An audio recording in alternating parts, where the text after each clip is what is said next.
Pleno ketiga kali ini akan dibawakan oleh Pendeta Jeffrey Xiao dengan judul narasi 1, narasi Yusuf percaya pada Allah di tengah penderitaan. Sebentar saya akan perkenalkan biodata dari Bapak Jeffrey Xiao.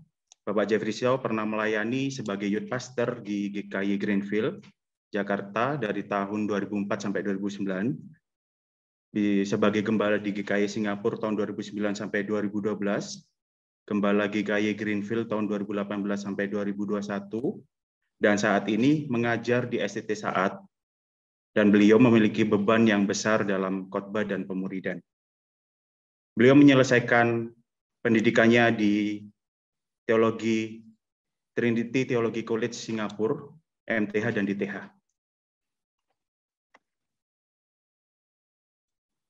Ini adalah susunan acara. Untuk pleno ketiga kali ini tidak ada tanya jawab, jadi sifatnya adalah khotbah. Nanti di akhir acara akan ada pengumuman yang akan saya sampaikan nanti. Untuk Pak Jeffrey Xiao, dipersilakan.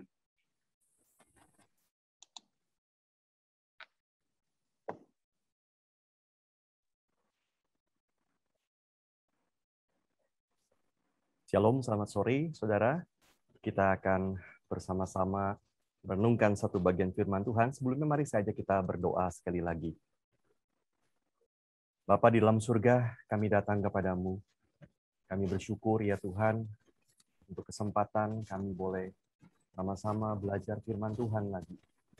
Kami mau ya Tuhan untuk sekali lagi dibentuk oleh firman-Mu, dibawa mendekat lagi kepadamu. Tuhan berkati waktu di depan kami ini. Kami mohon pimpinan, kami mohon berkat dari Tuhan. Dalam nama Tuhan Yesus kami berdoa. Amin. Saudara, saya mengajak kita membuka satu bagian Alkitab dari Kejadian pasal 39. Kejadian 39 ayat 1 sampai 23. Saya akan bacakan bagi kita semua. Kitab Kejadian pasal 39, dari mulai ayat yang pertama, demikian firman Tuhan. Adapun Yusuf telah dibawa ke Mesir, dan Potifar, seorang Mesir, pegawai istana Firaun, kepala pengawal raja, membeli dia dari tangan orang Ismail yang telah membawa dia ke situ. Tetapi Tuhan menyertai Yusuf, sehingga ia menjadi seorang yang selalu berhasil dalam pekerjaannya. Maka tinggallah ia di rumah tuannya, orang Mesir itu. Setelah dilihat oleh tuannya bahwa Yusuf disertai Tuhan, dan bahwa Tuhan membuat berhasil segala sesuatu yang dikerjakannya, maka Yusuf mendapat kasih tuannya, dan ia boleh melayani dia. Kepada Yusuf diberikannya kuasa atas rumahnya, dan segala miliknya diserahkannya pada kekuasaan Yusuf. Sejak ia memberikan kuasa dalam rumahnya dan atas segala miliknya kepada Yusuf, Tuhan memberkati rumah orang Mesir itu karena Yusuf, sehingga berkat Tuhan ada atas segala miliknya, baik yang dirubah maupun yang di ladang. Segala miliknya diserahkannya pada kekuasaan Yusuf, dan dengan bantuan Yusuf, ia tidak usah lagi mengatur apa-apa pun selain dari makanannya sendiri. Adapun Yusuf itu manis sikapnya dan elok parasnya. Selang beberapa waktu istri tuannya memandang Yusuf dengan berahi, lalu katanya, "Marilah tidur dengan aku." Tetapi Yusuf menolak dan berkata kepada istri tuannya itu, dengan bantuanku, tuanku itu tidak lagi mengatur apa yang ada di rumah ini, dan ia telah menyerahkan segala miliknya pada kekuasaanku. Bahkan di rumah ini ia tidak lebih besar kuasanya daripadaku, dan tiada yang tidak diserahkannya kepadaku selain daripada engkau, sebab engkau istrinya. Bagaimanakah mungkin aku melakukan kejahatan yang besar ini dan berbuat dosa terhadap Allah? Walaupun dari hari ke hari perempuan itu membujuk Yusuf, Yusuf tidak mendengarkan bujukannya itu untuk tidur di sisinya dan bersetubuh dengan dia. Pada suatu hari masuklah Yusuf ke dalam rumah untuk melakukan pekerjaannya, sedang dari seisi rumah itu seorang pun tidak ada di rumah. Lalu perempuan itu memegang baju Yusuf sambil berkata, "Marilah tidur dengan aku." Tetapi Yusuf meninggalkan bajunya di tangan perempuan itu dan lari keluar. Ketika dilihat perempuan itu bahwa Yusuf meninggalkan bajunya dalam tangannya dan telah lari keluar, dipanggilnya lah seisi rumah itu, lalu katanya kepada mereka, "Lihat, dibawanya kemari seorang Ibrani, supaya orang ini dapat mempermainkan kita. Orang ini mendekati aku untuk tidur dengan aku, tetapi aku berteriak-teriak dengan suara keras. Dan ketika didengarnya bahwa aku berteriak sekeras-kerasnya, ditinggalkannya lah bajunya padaku, lalu ia lari keluar. Juga ditaruhnya baju Yusuf itu di sisinya sampai tuan rumah pulang. Perkataan itu jugalah yang diceritakan perempuan itu kepada Potifar. Katanya, hamba orang Ibrani yang kau bawa kemari itu datang kepadaku untuk mempermainkan aku. Tetapi ketika aku berteriak sekeras-kerasnya, ditinggalkannya bajunya padaku, lalu ia lari keluar. Baru saja didengar oleh tuannya perkataan yang diceritakan oleh istrinya kepadanya. Begitulah aku diperlakukan oleh hambamu itu, maka bangkitlah amarahnya. Lalu Yusuf ditangkap oleh tuannya dan dimasukkan ke dalam penjara, tempat tahanan-tahanan raja dikurung. Demikianlah Yusuf dipenjarakan di sana. Tetapi Tuhan menyertai Yusuf dan melimpahkan kasih setianya kepadanya, dan membuat Yusuf kesayangan bagi kepala penjara itu. Sebab itu kepala penjara mempercayakan semua tahanan dalam penjara itu kepada Yusuf, dan segala pekerjaan yang harus dilakukan di situ dialah yang mengurusnya. Dan kepala penjara tidak mencampuri segala yang dipercayakannya kepada Yusuf, karena Tuhan menyertai dia, dan apa yang dikerjakannya dibuat Tuhan berhasil. Sampai sekian jauh pembacaan bagian firman Tuhan. Saudara, Yusuf bukanlah satu-satunya tokoh di dalam Alkitab yang mengalami penderitaan.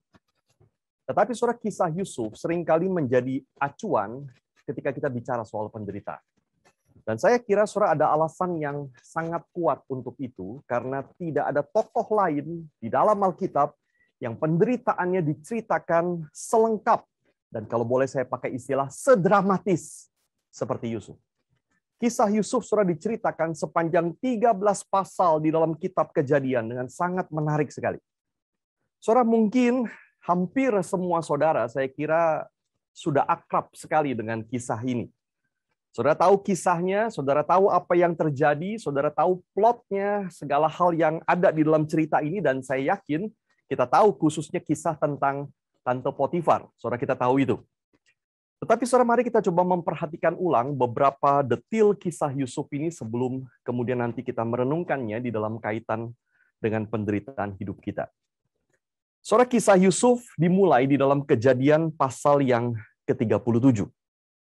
Dia diperkenalkan sebagai seorang anak remaja, berusia 17 tahun, masih sangat muda, gagah, dan dia juga adalah anak yang sangat dikasihi oleh Yakub, ayahnya, lebih daripada semua anak yang lain.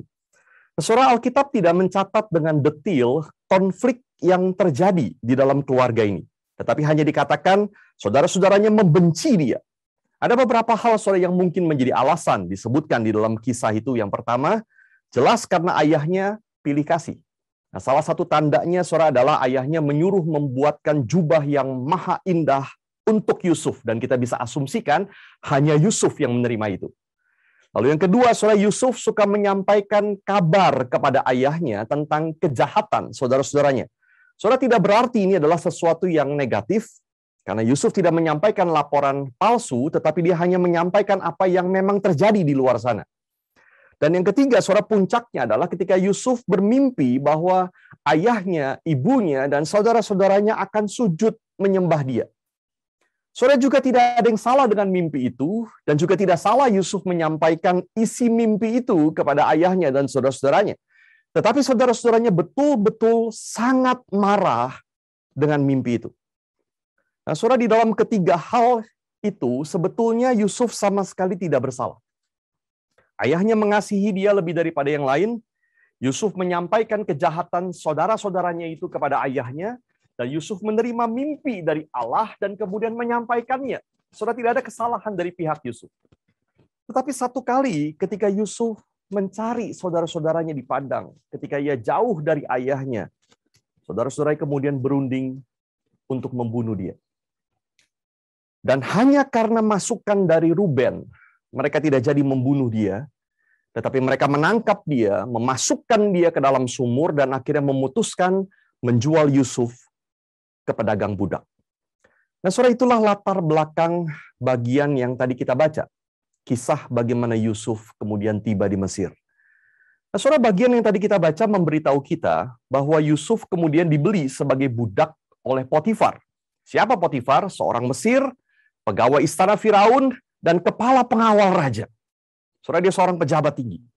Nah, saudara, di tengah kehidupan yang sangat tidak enak yang dialami oleh Yusuf itu, Alkitab kemudian mengatakan Tuhan menyertai Yusuf sehingga ia selalu berhasil dalam pekerjaannya. Dan hal ini sudah disadari betul oleh Potifar. Potifar melihat dengan jelas hal itu. Karena apa saja yang dikerjakan Yusuf selalu berhasil. Nah, saudara, apa yang terjadi? Kita bisa membayangkan, saudara, mungkin bukan saja semua urusan yang Potifar minta Yusuf kerjakan itu dikerjakan dengan baik, tetapi mungkin bahkan beberapa bisnis daripada Potifar kemudian menjadi sangat berkembang dan beruntung. Apa saja yang diserahkan kepada Yusuf selalu menjadi beruntung. Maka Potifar kemudian mempercayakan seluruh miliknya, ladangnya, bahkan rumahnya di bawah kekuasaan Yusuf. Saudara, maka sebagai budak, kalau boleh kita sebut sebagai karir, saudara, maka karir Yusuf luar biasa. Dari seorang budak, dia kemudian menjabat menjadi kepala rumah tangga. Dan bukan rumah tangga orang sembarangan, tetapi pejabat tinggi Mesir. Saudara, maka sekalipun dia masih budak, tetapi Yusuf mulai menikmati hidup yang baik lagi. Dia mulai berhasil membangun kehidupannya dengan status yang istimewa di rumah Potifar. Tetapi saudara, kebaikan yang dia nikmati itu tidak berumur panjang. Karena sebuah peristiwa terjadi, Yusuf mengalami kesulitan lagi. Dan sama seperti sebelumnya, sebetulnya tidak ada kesalahan saudara di pihak Yusuf. Tetapi kesulitan itu tiba justru karena dia itu manis sikapnya dan elok parasnya. Saudara, terjemahan lebih tepat mungkin adalah well-built and good-looking, gagah dan tampan. Dan itulah saudara yang menjadi sumber kesulitan bagi Yusuf. Karena selang beberapa waktu kemudian, istri Potifar mulai memandang dia dengan berahi. Dari hari ke hari dikatakan dia membujuk Yusuf untuk tidur dengannya. Saudara, walaupun tidak disebutkan, tetapi saya menduga bahwa sebagai istri pejabat tinggi Mesir, istri Potifar ini cantik. Paling tidak lumayan cantik. Dan kalau kita lihat saudara kelakuan moralnya di sini, kita juga bisa menduga bahwa dengan kecantikannya ditambah dengan kuasanya sebagai istri Potifar, jangan-jangan saudara mungkin sudah beberapa bawahan Potifar atau budak di rumahnya yang berzina dengannya. Dia terbiasa mendapatkan apa yang dia inginkan. Maka saudara bisa dibayangkan betapa marahnya istri Potifar ketika Yusuf yang hanya seorang budak, yang mungkin belum lama bekerja di situ, berani menolak dia. Saudara, John Calvin di dalam tafsirannya mengatakan, Yusuf pastilah dikaruniai kekuatan luar biasa oleh Roh Kudus, sampai mampu menolak godaan sebesar itu sampai akhir. Saudara, bayangkan di usia sekitar 17 tahun. Dan Yusuf juga punya segala alasan untuk membenarkan diri mengikuti bujukan istri Potifar. Ayahnya tidak akan pernah tahu apa yang dia lakukan. Bahkan dia pun tidak tahu apakah dia akan bisa berjumpa lagi dengan ayahnya dan keluarganya. Dia juga adalah seorang budak, hidupnya, nyawanya pun bukan milik dia lagi, tapi milik tuannya. Maka wajar kalau dia menuruti istri tuannya. Bahkan kalau dia mengikuti kemauan istri Potifar, mungkin hidupnya akan terangkat, atau bahkan mungkin satu kali dia bisa bebas dan pulang ke rumahnya. Saudara, maka Yusuf punya segala alasan untuk membenarkan dirinya kalau dia melakukan dosa itu. Ditambah lagi, saudara, pencobaan itu bukan datang 1-2 kali. Karena dikatakan dari hari ke hari, perempuan itu membujuk Yusuf. Maka saya kira saudara, istri Potifar mencoba segala cara, dari halus sampai kasar. Godaan yang dia berikan bukan sekedar lewat mulut, tapi mungkin juga lewat kedipan mata, mungkin lewat sentuhan ketika berpapasan, atau mungkin lewat pakaian yang sengaja dia biarkan terbuka, lewat berbagai macam hal, saudara. Tetapi Yusuf tetap menolak. Dan alasan penolakan Yusuf diberikan di dalam ayat yang ke-9, bagaimana mungkin aku melakukan kejahatan yang besar ini dan berbuat dosa terhadap Allah. Sampai satu kali, saudara, ketika Yusuf melakukan pekerjaannya, istri Potifar berusaha menggoda dia untuk terakhir kalinya. Dia mengatur begitu rupa sehingga tidak ada orang di dalam rumah itu, sehingga betul-betul tidak ada saksi. Dan ketika Yusuf lari dari dia, maka habislah kesabaran istri Potifar. Dia membalas dendam dengan mengarang cerita bohong dan menuduh Yusuf berusaha memperkosa dia. Maka Potifar yang marah kemudian menangkap Yusuf dan memasukkan dia ke dalam penjara. Saudara, inilah yang dialami Yusuf. Yusuf menolak tawaran yang terlihat sangat menarik. Dia ditawarkan kenikmatan seksual. Dia mungkin ditawarkan akan diperlakukan lebih istimewa di rumah Potifar. Dia mungkin akan menerima banyak kemudahan, fasilitas, dan yang paling menarik mungkin satu kali dia bahkan akan bisa kembali ke rumah ayahnya. Tetapi sekarang karena ketaatannya kepada Tuhan, dia mengalami kehancuran. Saudara, dia sudah pernah berada di titik paling rendah ketika dia dimasukkan ke dalam sumur dan kemudian dijual sebagai budak. Saat itu, sebetulnya dia sudah berhasil menikmati hidup yang lebih baik. Dia sudah membangun kembali hidupnya.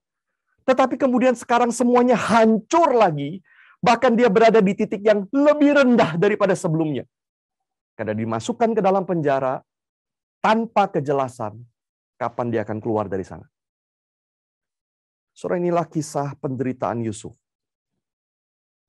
Jikalau kita melihat kisah kehidupan Yusuf dari kacamata kita hari ini, saudara, bukankah sangat wajar kalau orang seperti ini kemudian menjadi orang yang penuh kemarahan, kebencian, kepahitan, kecurigaan kepada manusia dan juga kepada Tuhan. Tetapi mengapa kita tidak menemukan Yusuf menjadi orang yang seperti demikian? Saudara, ini pertanyaan besar. Yusuf adalah orang yang sangat punya alasan untuk menyimpan kemarahan dan kepahitan. Bahkan sangat logis kalau dia menjadikan keinginan balas dendam sebagai dorongan untuk bertahan hidup. Bahwa satu kali nanti dia akan keluar dari kondisi ini, dia akan tunjukkan, dia akan balas dendam kepada saudara-saudaranya. Bukankah itu sangat wajar? Saudara, karena apa yang dilakukan saudaranya kepada dia adalah kejahatan yang sangat besar sekali. Dia adalah saudara mereka. Satu ayah, satu rumah, tumbuh besar bersama mereka. Tetapi dia dikhianati oleh mereka, bahkan akan dibunuh dan akhirnya dijual sebagai budak. Dan kita tahu, saudara, pengkhianatan yang dilakukan oleh orang yang dekat dengan kita itu jauh lebih menyakitkan daripada kejahatan yang dilakukan oleh orang lain kepada kita. Dengan jelas, saudara, Yusuf pasti mengingat bagaimana saudara-saudaranya memandang dia dengan kebencian. Bagaimana waktu dia memohon belas kasihan kepada mereka, supaya jangan dibunuh, supaya jangan dijual sebagai budak. Tetapi kemudian saudara-saudaranya tidak peduli dan melemparkan dia ke dalam sumur. Dan kemudian menjual dia. Dia pasti masih mengingat bagaimana dia menjerit, bagaimana dia menangis. Dia mohon ampun kepada mereka. Tetapi dengan kejam, saudara-saudaranya tetap menjual dia. Saudara, dengan jelas, saudara, Yusuf juga pasti mengingat penderitaan, penghinaan, siksaan, saudara, tangisan yang dia alami sebagai seorang budak. Saudara, dia dibawa ke Mesir jauh dari rumah, dia dirantai, dia dijual di pasar budak. Dia harus menelan berbagai hal yang sangat merendahkan di dalam kehidupan dia sebagai budak. Dan sekarang karena ketaatannya kepada Tuhan, dia mengalami penderitaan yang lebih besar lagi. Saudara, maka Yusuf punya segala alasan untuk marah, pahit, benci, atau sebaliknya penuh ketakutan, mementingkan keselamatan diri, atau mengasihani diri, atau bahkan kehilangan iman kepada Tuhan. Tetapi Yusuf tidak lakukan semua itu. Kita tidak menemukan sama sekali Yusuf yang seperti demikian. Maka pertanyaannya, saudara, apa yang menyebabkan Yusuf seperti itu? Saudara, ada banyak hal yang mungkin terjadi di dalam hati dan pikiran dari Yusuf. Tapi saya ingin menyoroti dua hal yang diindikasikan oleh Alkitab. Yang pertama, Yusuf percaya Tuhan beserta dengan dia. Yusuf percaya Tuhan menyertai dia. Surah ayat yang kedua mengatakan Tuhan menyertai Yusuf sehingga ia menjadi seorang yang selalu berhasil dalam pekerjaannya. Ditegaskan lagi di ayat 3, Yusuf disertai Tuhan dan Tuhan membuat berhasil segala sesuatu yang dikerjakannya. Di ayat 5 dikatakan Tuhan memberkati rumah Potifar karena Yusuf. Saudara, kalimat-kalimat ini muncul di tengah-tengah keadaan yang sangat menentukan sekali bagi Yusuf. Di titik rendah dia sebagai seorang budak, segala hal yang buruk itu bisa terjadi kepada dia. Dia bisa dianiaya oleh budak lainnya di situ. Dia bisa disiksa dan dibunuh oleh tuannya. Atau dia bisa berada di dalam keadaan sebagai budak yang rendah terus-menerus. Dia tidak punya masa depan sama sekali dan dia total sendirian. Jauh dari ayahnya yang mengasihinya. Jauh dari segala yang pernah dia miliki. Tidak ada orang yang kepadanya dia bisa mengharapkan pertolongan waktu itu. Tapi pertanyaannya, betulkah Yusuf sendirian? Dan bagian ini menegaskan Yusuf tidak betul-betul sendirian. Bahkan yang menyertai dia jauh lebih berkuasa, jauh lebih mampu menolong dia daripada apapun yang pernah dia miliki. Karena Tuhan yang menyertai dia. God is with him all the time. Saudara, begitu nyatanya penyertaan Tuhan ini, sehingga Potifar pun tidak bisa menutup matanya. Begitu jelas bagi Potifar. Maka kita boleh yakin bahwa itu juga begitu jelas bagi Yusuf. Bahwa tidak mungkin ini adalah kekuatan tangannya sendiri. Tidak mungkin dia bisa seperti ini jika bukan Tuhan yang menyertai. Maka Yusuf tidak meragukan penyertaan Tuhan di rumah Potifar itu. Tetapi pertanyaan kita, dan mungkin juga menjadi pertanyaan Yusuf, pernah menjadi pertanyaan dia, apakah Tuhan juga menyertai pada waktu saudara-saudaranya sedang berunding untuk membunuh dia? Apakah Tuhan menyertai pada waktu saudara-saudaranya memutuskan untuk menjual dia ketika para pedagang budak lewat di situ? Di mana Tuhan waktu dia diseret ke Mesir dan dijual sebagai budak? Di mana Tuhan waktu dia menangis dan menjerit? Saudara, kita cenderung mengaitkan kehadiran Tuhan dengan apa yang kita bisa lihat sebagai berkat dan kebaikan dalam hidup kita. Jikalau keadaan baik, kita merasa Tuhan beserta. Jikalau keadaan tidak baik, kita pikir Tuhan tidak beserta. Tetapi betulkah begitu? Saudara, satu hal yang saya temukan, Tuhan sangat mengerti kelemahan kita. Maka Tuhan seringkali menyatakan kehadirannya dengan jelas di momen-momen tertentu di dalam hidup kita, supaya kita yang lemah ini bisa percaya bahwa Dia selalu hadir di setiap momen dalam hidup kita. Saya ulangi, saudara. Tuhan seringkali menyatakan kehadirannya dengan jelas di momen-momen tertentu dalam hidup kita, supaya kita yang lemah ini bisa percaya bahwa Dia selalu hadir dalam setiap momen hidup kita. Mazmur 13 mengajarkan kita hal yang serupa. Saudara, di tengah penderitaan, ketika saudara baca bagian itu Mazmur 13, saudara akan menemukan Daud berulang kali berseru, "Berapa lama lagi Tuhan? Berapa lama lagi kau lupakan aku? Berapa lama lagi kau sembunyikan wajah-Mu?" Saudara, jelas Daud merasa Tuhan tidak beserta dengan dia waktu itu. Tetapi yang sangat unik, saudara, di akhir daripada Mazmur 13 itu, tiba-tiba Daud berkata begini, "Tetapi aku kepada kasih setiamu, aku percaya." Saudara, ketika pertama kali saya merenungkan bagian itu, saya tidak mengerti. Bagaimana Daud bisa berputar begini? Dari berkata, "Berapa lama lagi Tuhan? Berapa lama lagi kau tinggalkan aku?" Menjadi penuh kemenangan, bisa berkata, "Kepada kasih setiamu, aku percaya." Saudara, bagaimana Daud bisa begitu? Kata yang diterjemahkan sebagai kasih setia di dalam bahasa Ibrani adalah hesed. Hesed adalah kasih setia Tuhan yang berdasarkan perjanjian dengan umatnya yang tidak pernah diingkari oleh Tuhan. Hesed adalah kebaikan dan belas kasihan Tuhan yang terus Dia limpahkan kepada umatnya. kepada kasih seperti itu, kata Daud, aku percaya. Saudara, maka ini langsung menjawab pertanyaan Daud sendiri. Berapa lama lagi Tuhan?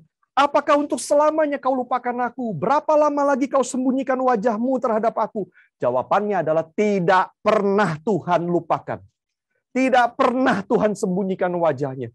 Sedetik pun belum pernah dan tidak akan pernah dia lupakan kita. Karena kasih Tuhan adalah kasih setia. Saudara, bagaimana Daud bisa tiba-tiba berbalik seperti ini? Menarik sekali, saudara, di akhir Mazmur itu Daud berkata begini. Aku mau menyanyi untuk Tuhan karena ia telah berbuat baik kepadaku. Pertanyaannya, kapan Tuhan berbuat baik kepada dia? Saat itu keadaan Daud belum berubah, dia masih menderita, tidak ada yang berubah. Kapan dia rasakan kebaikan Tuhan? Jawabannya adalah dulu. Pernah Tuhan telah berbuat baik kepadaku. Saudara, Daud mungkin ingat momen-momen di mana Tuhan menolong dia di padang gurun, sendirian berhadapan dengan binatang buas. Dia mati pun tidak ada yang tahu dan mungkin tidak ada yang peduli, tapi Tuhan pelihara dia. Daud mungkin mengingat bagaimana Tuhan dulu menolong dia melawan Goliat. Daud mungkin ingat bagaimana Tuhan dulu pilih dia menjadi raja dan selamatkan dia dari Saul. Maka Daud ingat bahwa Tuhan dulu telah berbuat baik kepadanya. Dan itu cukup. Kalau dulu Tuhan menyertai, kasih-Nya adalah hesed. Kasih setia yang tidak akan berubah. Maka sekarang pun di tengah penderitaan, sekalipun tidak nampak, Tuhan pasti juga menyertai. Saudara, itu yang dirasakan oleh Daud. Dan itulah juga yang dialami oleh Yusuf di dalam bagian ini. Kalau Tuhan sangat jelas menyertai dia di rumah Potifar, sehingga dia berhasil dalam segala sesuatu, sehingga Potifar pun melihat dengan jelas penyertaan itu. Bahkan seisi rumah Potifar diberkati karena Yusuf. Maka Yusuf bisa yakin, dulu pun ketika dia dijual sebagai budak, ketika saudara-saudaranya berunding untuk membunuh dia, Tuhan menyertai dia di situ. Dan Yusuf juga bisa yakin ketika istri Potifar memfitnah dia, ketika Potifar akhirnya memutuskan untuk memasukkan dia ke dalam penjara, saat itu pun Tuhan menyertai. Alkitab memberitahu kita Yusuf betul-betul mengalami lagi penyertaan Tuhan dan kasih setia Tuhan di dalam penjara itu. Tuhan kadang-kadang menyatakan dengan jelas kehadirannya di momen-momen tertentu dalam hidup kita. Supaya kita yang lemah ini bisa percaya Dia selalu hadir di setiap momen hidup kita. Saudara, Nabi Yesaya pernah menuliskan sebuah kalimat yang sangat indah. Sion berkata, Tuhan telah meninggalkan aku, dan Tuhanku telah melupakan aku. Jawaban Tuhan adalah, dapatkah seorang perempuan melupakan bayinya, sehingga ia tidak menyayangi anak dari kandungannya? Sekalipun dia melupakannya, aku tidak akan melupakan engkau. Lihat, aku telah melukiskan engkau di telapak tanganku. Saudara, tidak pernah, tidak akan pernah Tuhan melupakan kita. Di dalam hidup setiap kita, saudara, bukankah kasih setia Tuhan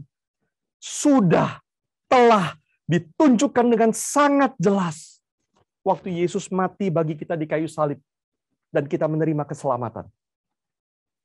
Bukankah sangat jelas kalau kita adalah anak Tuhan?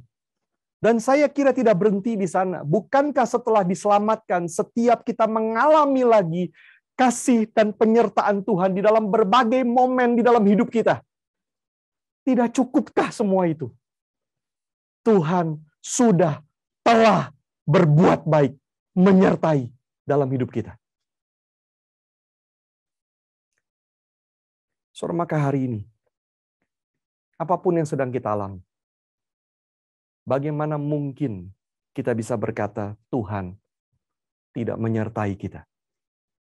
God is with us. Tapi apakah kita percaya itu? Yang kedua, saudara, yang ingin saya soroti dari kehidupan Yusuf. Yusuf memegang janji Tuhan di depan sana. Saudara, mimpi yang Yusuf terima adalah ayahnya, saudara-saudaranya akan sujud menyembah dia. Sebuah gambaran posisi kemuliaan.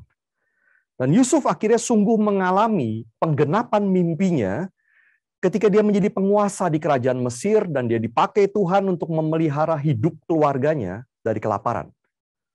Saudara, kita suka dengan cerita yang happy ending, bukan? Itu sebabnya saudara kebanyakan film berakhir dengan happy ending. Walaupun ada film yang berakhir dengan sad ending atau menggantung begitu, tetapi di dalam hati kita tetap lebih suka yang berakhir dengan happy ending. Saudara, kisah Yusuf berakhir dengan happy ending. Setiap kali saya membaca Alkitab dan sampai pada akhir kisah Yusuf, ketika dia menguji ketulusan saudara-saudaranya, ketika dia menangis dan memeluk saudara-saudaranya satu persatu, dan ketika dia berjumpa dengan ayahnya, saya terharu. Itu momen yang sangat indah. Happy ending. Tapi ada dua hal yang sering kali kita lupakan. Yang pertama, ada proses menuju happy ending. Saudara, saya setuju dengan seorang penafsir Alkitab yang mengatakan kisah Yusuf menceritakan high and low points, titik tinggi dan titik rendah di dalam hidup Yusuf. Tapi seringkali kita lupa ada tahun-tahun penderitaan di antara titik tinggi dan titik rendah itu. Saudara, berapa lama Yusuf menantikan penggenapan janji Tuhan? Pada waktu dia dijual sebagai budak, Yusuf berusia sekitar 17 tahun, dikatakan begitu. Pada waktu dia menjadi penguasa di Mesir, dia berusia 30 tahun. Waktu saudara-saudaranya pertama kali datang kepadanya, sujud di hadapannya, mungkin usia dia sekitar 38 atau 40 tahun. Saudara, anggaplah happy ending mulai terjadi ketika dia berusia 30 tahun dan menjadi penguasa di Mesir. Tapi itu berarti sudah 13 tahun berlalu sejak dia dijual menjadi budak. Berapa lama saudara dia bekerja di rumah Potifar? Kita tidak tahu. Tetapi ada kitab apokrifa yang menyebut bahwa dia hanya bekerja 1 tahun di rumah Potifar. Dan kalau itu betul, maka berarti 12 tahunnya dia lewati di dalam penjara. Saudara, keindahan dari Yusuf adalah ketekunan menanggung semua itu sambil berharap kepada janji di depan sana. Saya kira sangat wajar kalau di dalam penjara Yusuf juga kemudian bertanya kepada Tuhan, Tuhan, bukankah Engkau janjikan kemuliaan? Tuhan, bukankah Engkau sudah beritahu aku akhir dari semua ini? Tapi kapan ya Tuhan? Kenapa hidupku seperti ini? Saya kira sangat wajar kalau Yusuf bertanya seperti itu. Karena mimpi yang dia terima hanya memberitahu dia apa yang terjadi di akhir. Bukan prosesnya seperti apa. Tetapi di akhir kisah Yusuf, ketika kita melihat dia memeluk saudara-saudaranya tanpa kebencian, dia melimpahi mereka dengan segala pemberian dan memelihara hidup mereka, maka kita tahu bahwa di dalam penjara itu pun Yusuf tidak menimbun kepahitan, kemarahan, dan kebencian. Dia pegang janji Tuhan di depan sana. Yang kedua, saudara, yang sering kali kita lupakan. Di dalam proses menuju happy ending itu, ada kesamaan dan ada ketidaksamaan antara kita dengan Yusuf. Ketidaksamaan kita dengan Yusuf adalah kita tidak tahu apa yang akan terjadi dengan hidup kita di masa depan. 10 tahun lagi atau 20 tahun lagi dari sekarang kita tidak tahu. Kita tidak menerima janji seperti Yusuf.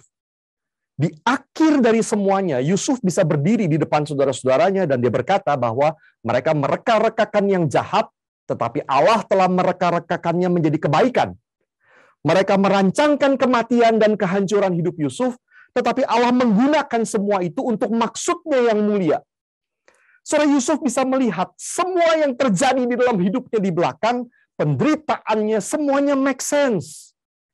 Yusuf bisa melihat ke belakang kepada kebencian yang dia alami, kepada kakak-kakaknya yang menjual dia, kepada perbudakan yang dia tanggung, kepada tuduhan palsu istri Potifar dan penjara yang dia hadapi. Semua penderitaan itu dia bisa lihat dan dia mengerti mengapa semua itu terjadi. Kita tidak dijanjikan itu. Kita tidak sama dengan Yusuf. Tetapi kesamaan kita dengan Yusuf adalah kita sama-sama sudah diberitahu ujungnya, destination-nya. Tetapi ujungnya, destination-nya yang dijanjikan Tuhan kepada kita bukan di dalam hidup ini, tetapi di kehidupan kekal. Seorang pendeta bernama John T. Rhodes, dia mengatakan begini, suffering is heavy, but not as heavy as glory. Penderitaan memang sangat berat, tetapi tidak seberat, tidak sebesar kemuliaan. Saya tidak ingin menganggap enteng penderitaan. Penderitaan sangat tidak menyenangkan, bahkan menyakitkan. Tapi seberat dan sebesar apapun, penderitaan hanyalah sementara. Penderitaan akan berakhir ketika kita melangkah masuk ke dalam kekekalan. Dan kemuliaan di sana jauh lebih besar, jauh lebih berat daripada penderitaan yang sudah kita alami. Saudara, saya kira mungkin tidak ada dari kita yang mengalami seperti apa yang dialami oleh Yusuf. Tapi saya tahu kita punya penderitaan masing-masing. Setiap kita. Kita mungkin mengalami kehidupan yang penuh drama. Keluarga yang berantakan. Hubungan dengan orang tua atau anak yang terus mengalami kesulitan. Atau mungkin pernikahan kita menghadapi masalah. Atau mungkin saat ini kita atau anggota keluarga kita sedang bergumul dengan sakit yang parah, mungkin dengan COVID atau penyakit lainnya. Atau bahkan kita sedang mengalami kedukaan. Kematian demi kematian yang terjadi di sekitar kita akhir-akhir ini membuat kematian terasa begitu dekat dengan kita. Dan kita semakin kehilangan damai sejahtera. Pandemi sekarang ini mungkin membuat mimpi kita untuk memiliki kehidupan yang baik, tenang, nyaman, terasa semakin jauh. Pekerjaan tidak lagi menjanjikan, bisnis seperti tidak ada harapan, atau mungkin kita mengalami difitnah, disalah mengerti, dituduh berbagai hal yang tidak kita lakukan. Atau kita direndahkan, kita dibully, kita diperlakukan tidak adil, kita dihina, kita mengalami permusuhan, kemarahan, kebencian dari orang di sekitar kita. Segala macam penderitaan terjadi, saudara, di dalam dunia ini, dalam hidup kita. Saudara, kita bukan Yusuf. Pengalaman hidup kita dengan Yusuf berbeda. Janji Tuhan kepada kita juga berbeda. Tetapi bukankah kita anak Tuhan? Sama seperti Yusuf. Bukankah kita juga disertai dan disayangi Tuhan? Sama seperti Yusuf. Dan bukankah kepada kita, Tuhan juga sudah perlihatkan tujuan akhir, destination kita, kemuliaan di depan sana. Seperti Yusuf. Kalau Tuhan sudah tunjukkan kasih-Nya yang terbesar di masa lalu, ketika Yesus mati bagi kita dan kita menerima keselamatan. Lalu mengapa hari ini kita tidak bisa mengamini penyertaan dan kasih-Nya bagi kita? Di tengah apapun yang kita hadapi, Tuhan telah sudah berbuat baik kepada kita di masa lalu. Mengapa kita tidak bisa percaya hari ini pun Tuhan sedang bersama dengan kita dan berbuat baik kepada kita? Kalau Tuhan juga sudah menunjukkan apa yang ada di depan sana, apa yang akan terjadi pada kita, bahwa kita akan diterima, dirangkul oleh Allah di dalam kekekalan, dan semua pertanyaan hidup kita hari ini akan make sense di sana, kita akan mengerti bahwa Allah tidak pernah bekerja, tidak pernah berhenti bekerja di dalam dunia ini, dalam hidup kita, mengarahkan hidup kita kepada tujuan akhir kemuliaan di depan sana. Mengapa hari ini kita tidak bisa melihat dan percaya bahwa hidup kita sedang di dalam tangan Tuhan? Sekalipun di tengah perjalanan hidup kita ada banyak goncangan, kesulitan, pencobaan, jatuh bangun, tapi bukankah akhirnya ujungnya sudah pasti? Lalu mengapa kita tidak berpegang kepada pengharapan itu? Janji di depan sana. Saudara, mari kita belajar hidup dengan keyakinan seperti itu. Hidup kita dalam dunia banyak penderitaan dan kesulitan, betul. Tetapi bukankah Tuhan sudah menunjukkan di dalam momen-momen tertentu hidup kita, Dia sangat hadir dan menyertai. Maka saat ini pun kita bisa percaya, Dia hadir dan menyertai. Dan bukankah Tuhan sudah tunjukkan di depan sana janji kemuliaan, maka hari ini pun kita bisa percaya kita sedang dituntun menuju akhir kemuliaan itu. Mari kita tundukkan kepala.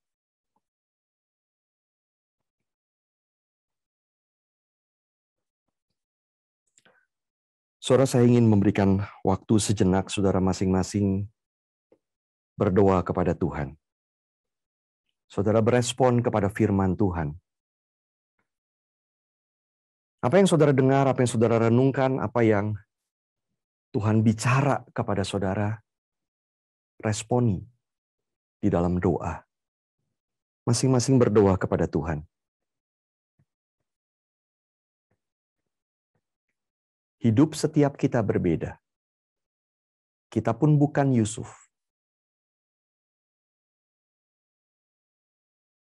Tapi penyertaan Tuhan, kasih Tuhan, janji Tuhan, sama bagi kita. Seperti kepada Yusuf. Mari kita menjalani hidup dengan keyakinan itu. Masing-masing berdoa.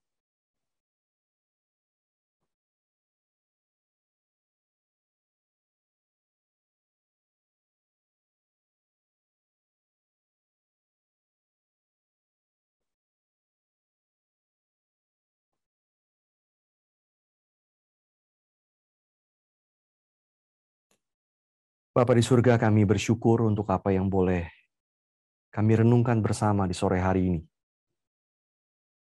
Tuhan, ampuni kami yang lemah. Seringkali ya Tuhan, kami sulit percaya akan kehadiran dan kasih-Mu bersama dengan kami di saat-saat rendah dalam hidup kami. Seringkali kami hanya melihat apa yang terjadi sekarang, apa yang sedang kami tanggung, kesusahan, penderitaan, dan kami lupa akan janji Tuhan di depan sana. Tuhan, ampuni kami yang lemah. Biarlah kasih-Mu sekali lagi melingkupi setiap kami, menguatkan kami untuk kembali percaya dan menjalani hidup bersama dengan-Mu. Terima kasih ya Tuhan. Di dalam nama Tuhan Yesus Kristus yang mengasihi kami bersyukur dan berdoa. Amin. Saya serahkan kembali.